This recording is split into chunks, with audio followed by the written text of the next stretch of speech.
Welcome back, everybody. Real quickie here. What do you do when you have a real long piece of wood that you're trying to get a straight edge on, and all you have is vise? Well, some benches have what's known as a Deadman, and it's usually a sliding piece underneath your bench with holes in it where you stick a peg. I don't have that. So I do have a tail vise. And so what I did is clamped in a piece of wood. This acts as my Deadman. So now I can put the board in the vise and only let it hang over the same amount on the Deadman and the vise itself. Clamp it, and away you go.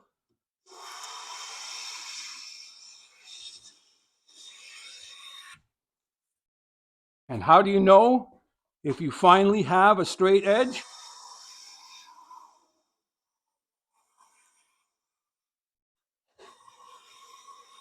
You usually have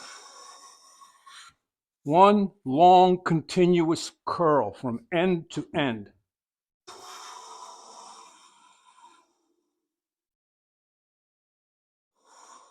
Let's see if I can do it. Oh, kind of losing it there. I lost it. But that's how you usually know if you've got a straight edge all the way from end to end. Thanks for stopping by. It means a lot to me. Like, subscribe, share. Have a blessed day, but go out to your shop. Make some shavings, long ones, real long ones. Your friend Walter out.